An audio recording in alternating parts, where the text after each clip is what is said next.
পুত্ৰ পত্নী যত যিমান আছে ধন টকা পইচা সম্পত্তি ঘৰ দুৱাৰ কাপোৰ কানি এইবিলাক সব অস্থায়ী অস্থায়ী বস্তুৱে আপোনাক স্থায়ী সুখ দিব নোৱাৰে এইকাৰণে যদি আমাক সনাতন সুখ লাগে আত্যন্তিক সুখ লাগে পৰম আনন্দ লাগে তেতিয়া হলে কেৱল কৃষ্ণৰ চৰণতে শৰণ ল'ব লাগিব তাৰ বাহিৰে আৰু গতি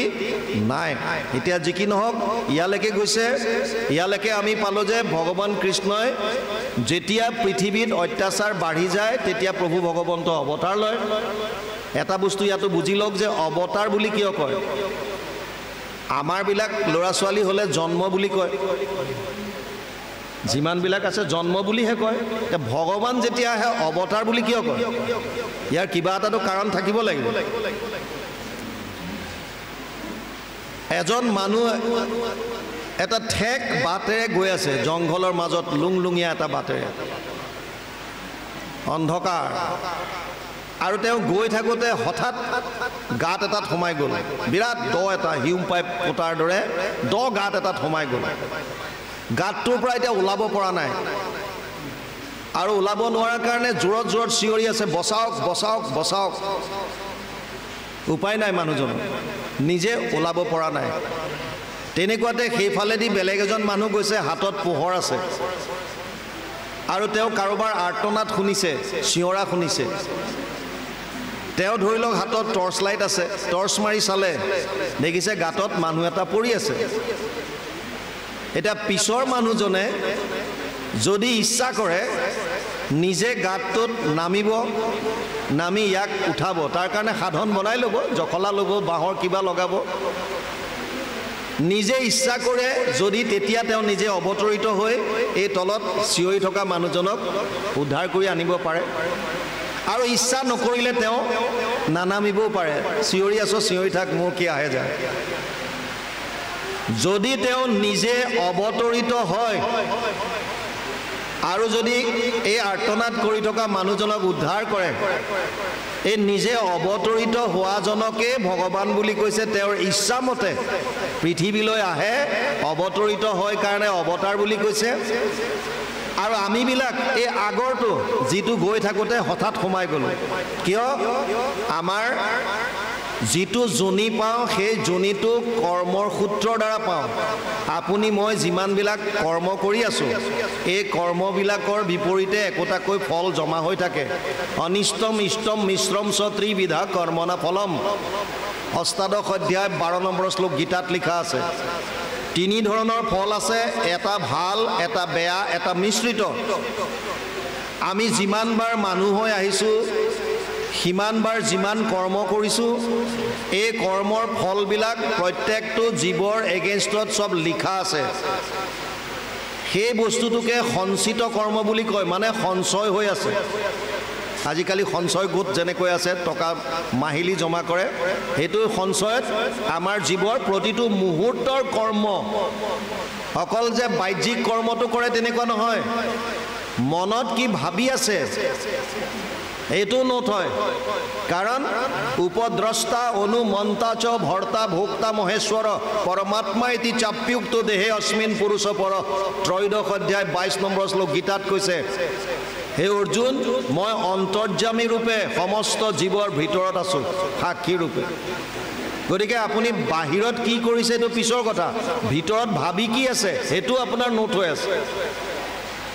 ইয়াৰ পৰা কোনো হাত খাৰিব নোৱাৰে তাৰ মানে ভাবৰ শুদ্ধতা নহালৈকে আমাৰ ৰক্ষা নাই আৰু ভাবৰ শুদ্ধতা মই প্ৰথমে কৈছো এটাই উপায় দি গৈছে এতদস্মাৎ পৰম কিঞ্চিত মনশুদ্ধেনা বিদ্যতে ভাগৱততকৈ শ্ৰেষ্ঠ গ্ৰন্থ ভাৱ শুদ্ধিকৰণৰ কাৰণে আন একো নাই এইকাৰণে প্ৰথম টাৰ্গেট লওক সবে ভাবৰ শুদ্ধতা কেনেকে আমি ভাবলে এটলিষ্ট ভাল ভাল কথা পজিটিভ কথাবিলাক আনিব পাৰো আধ্যাত্মিক কথাবিলাক আনিব পাৰো দহৰ কল্যাণৰ কথা চিন্তা কৰিব পাৰো গাঁৱৰ উন্নতিৰ কথা চিন্তা কৰিব পাৰো দেশৰ উন্নতিৰ কথা চিন্তা কৰিব পাৰো ভাল ভাল কথাবিলাক যিমান বেলেগৰ উন্নতিৰ কথা কল্যাণৰ কথা চিন্তা কৰিব সিমান আপোনাৰ লাভ হ'ব কিন্তু আমি মানুহবিলাক তাৰ বিপৰীত আমি বেলেগৰ দুখত দুখী হওঁ এইটো একে সাধাৰণ কথা। আপোনাৰ গাঁৱত কোনোবা এঘৰ মানুহত কিবা এটা বিপদ হৈছে, কন্দা কটা লাগিছে, কিবা হানি বিঘিনি হ'ল, আমি চবেই গৈ তাত কান্দিছোঁ, চকুলো বোৱাইছোঁ, এইটো একো ডাঙৰ কথা নহয়। ডাঙৰ কথা সেইটো যদি সেই ঘৰ মানুহে হঠাৎ 20 লাখ টকাৰ এটা লটাৰী লাগি গ'ল, তেতিয়া আপুনিও টিকেট লৈছিলে দুটা, আপুনি প্ৰাণ খুলি হাঁহিব পাৰিছে নাই? 1 নম্বৰৰ ইফাল সিফাল হ'ল, আপুনি তেতিয়া প্ৰাণ খুলি হাঁহিব পাৰিব নাই যে 1 নম্বৰৰ কাৰণে সি পালে, মই 20 লাখ টকা হেৰুৱালোঁ? তেতিয়া আপোনাৰ মনত ঈৰ্ষা ভাৱ থাকিব, সিহে পাব পাৰে, মানে ভগৱান এইটো মানে মানুহ চাইহে দিয়ে, আমি গালি পাৰিম তেতিয়া। এই ঈৰ্ষা ভাৱটো, ঈৰ্ষাটো থাকিব নালাগে। এজন মানুহে প্ৰভু ভগৱন্তক দৰ্শন পালে, ভগৱানক দৰ্শন পোৱাৰ লগে লগে ভগৱানে কৈছে মোৰ দৰ্শনটো বৃথা নহয়, গতিকে অথলে নাযায়, তোমাক কি বৰ লাগে কোৱা, কিন্তু এটা চৰ্ত দিলে। চৰ্তটো দিছে, তোমাক যিটো বৰ লাগে, যিটো তুমি মোৰ পৰা খুজিবা, তোমাৰ কাষৰ যিজন প্ৰতিবেশী যিজন মানুহ, তেওঁ তাতকৈ দুগুণ পাব। অৰ্থাৎ যদি তুমি মোৰ পৰা এটা ঘৰ বিচৰা, তোমাৰ কাষৰজনে 2টা ঘৰ পাব। যদি তুমি 10 লাখ টকা বিচাৰা, তাৰ দুগুণ পাব। এতিয়া মানুহটো চিন্তাত পৰি গ'ল, মই ঈশ্বৰৰ দৰ্শন পালোঁ, মই যিটো কৃপা পাম, মোৰ লগৰ প্ৰতিবেশীজনে ভকতত ডাবল পাব, সেইটো সহ্য কৰিব পৰা নাই। সেইকাৰণে সি ক'লে যে প্ৰভু, মোৰ এটা চকু ফুটাই দিয়া। কিয়? এটা চকু ফুটাই দিয়া, তেতিয়া কি হ'ব? কাষৰটোৰ 2টা যাব, অন্ধ হ'ব। মোৰে চকু এটা ফুটাই দিয়া, তাৰমানে তাৰ 2টা চকু ফুটক। আৰু কৈছে মোৰ ড্ৰয়িং ৰুমত এটা ডাঙৰ গাঁত এটা বনাই দিয়া, এটা গাঁত, তেতিয়া তাৰ ড্ৰয়িং ৰুমত যেতিয়া অন্ধ হ'ব, ড্ৰয়িং ৰুমত দ 2টা গাঁত থাকিব, কোনোবা পাকতটো পৰি পেলাই খতমেই হ'ব, সেইটো আশা। তাৰমানে আমি বেলেগৰ উন্নতি দেখিব নোৱাৰোঁ, লাগিলে আমাৰ কয় নহয় নিজৰ নাক কাটি সতিনীৰ যাত্ৰা ভংগ কৰাৰ নিচিনা। আমি নিজে কষ্ট কৰি হ'লেও আনৰ সুখটোক আমি সহ্য কৰিব নোৱাৰোঁ, সিহঁতে দুখ পাওঁ।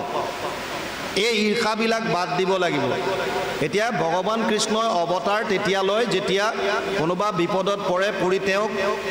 আকুলতাৰে যেতিয়া চিন্তা কৰিব, আকুলতাৰে মন পবিত্ৰ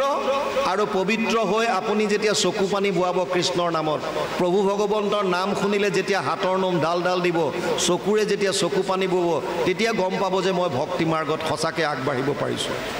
আৰু তাৰ পাছত প্ৰভু ভগৱন্তই আপোনাক দৰ্শন দিব। এতিয়া হয়তো পীতাম্বৰ বস্ত্ৰ পৰিধান কৰি হাতত বংশী লৈ পেলাই আপোনাৰ ওচৰলৈ নাহিব পাৰে। আপোনাৰ হৃদয়ত যিদিনাই পৰম আনন্দৰ অনুভূতি আহিব, যিদিনাই আপুনি হৃদয়ত পৰম আনন্দ লাভ কৰিব পাৰিব, যেতিয়াই সৰু সুৰা সংঘাতবিলাকে আপোনাক কোনো প্ৰভাৱ পেলাব নোৱাৰিব, সেইদিনাই আপুনি গম পাব যে মই প্ৰভু ভগৱন্তৰ দৰ্শন পাইছোঁ। আৰু ভক্তৰ ৰূপততো প্ৰভু ভগৱন্ত ভ্ৰমণ কৰিয়ে থাকে, সেইকাৰণে কলিযুগক ভক্তক প্ৰধান কৰি থৈ গৈছে গুৰুজনাই।